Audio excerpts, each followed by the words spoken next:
Many people will say to me, I've tried to connect with the divine, or I've tried to connect with God or my spirit guides, and I don't hear anything back. They never respond to me. And I don't feel like I've got this connection that a lot of people talk about with having with the divine. Well, perhaps this video is the response that you're looking for. Perhaps it's not the fact that God hasn't responded to you yet. It's the fact that you're looking in the wrong places.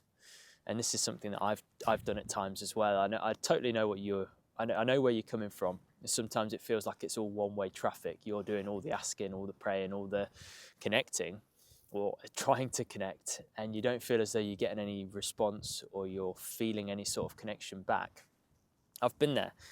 I've been doing this work for 25 years, and I'm still a student. I'm still learning all the time. Very much don't have all the answers, but I've definitely experienced that through different phases of my journey. And no doubt we'll continue to experience that to some extent or another, although I do feel now my connection with the divine has deepened greatly. But we often will, in our mind, connect and say, please show me something. Please, can you show me that you're actually listening to me? And you don't feel like you're getting anything back. But videos like this are how the divine will work through you, or work to respond to you. We have to be open and receptive to what we are experiencing now. So it may be that you see numbers. It may be you see 1111 everywhere. Maybe you see 2222 everywhere. These to me are subtle signs that the divine is giving you a gentle push and saying, I am with you. Keep on doing what you're doing. Keep talking to me. Keep connecting with me. You're doing the right thing. You're on the right track.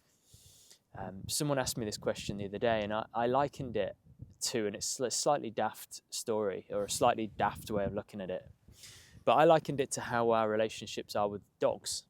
I absolutely love dogs, and although to some extent you do get a response from a dog, they don't talk back to you.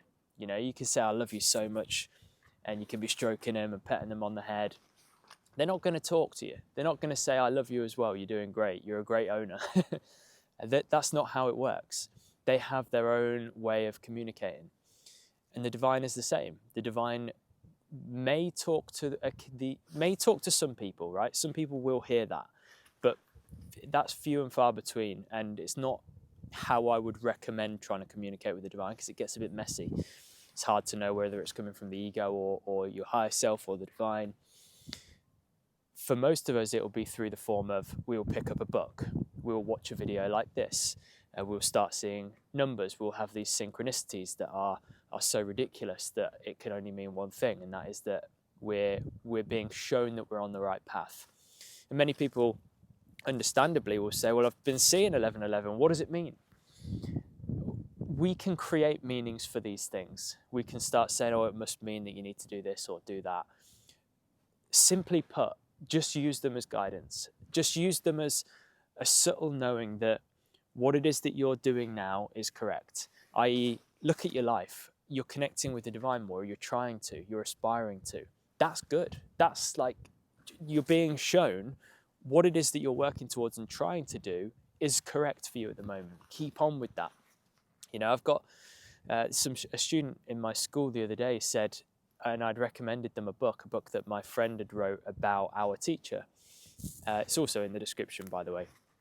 And he said, every time I pick up that book, I get I feel energy. I feel a sensation in my body.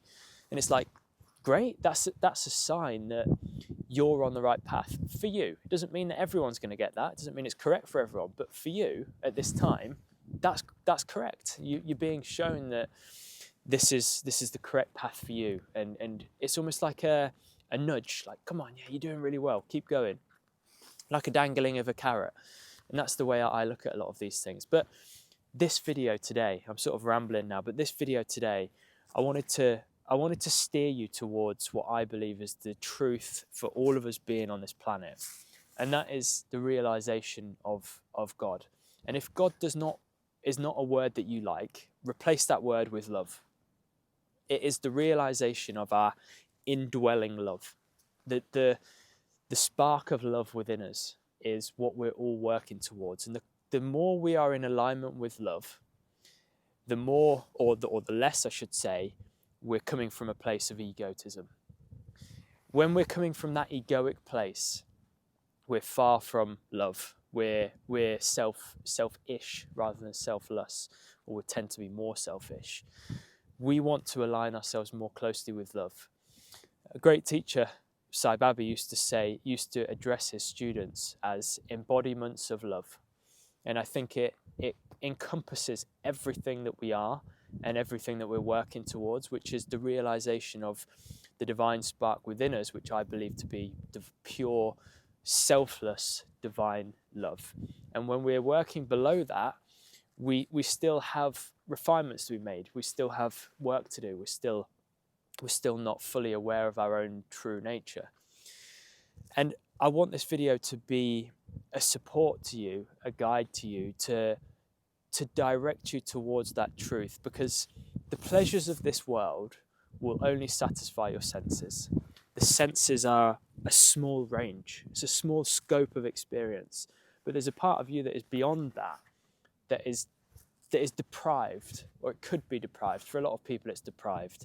And until you merge more with that love within you, until you establish love for God or the divine or your spirit guides, whatever it is for you, until you start to immerse yourself more in that connection and that sense of love, that part of you won't feel satisfied. And the pleasures of the world will only satisfy you so much.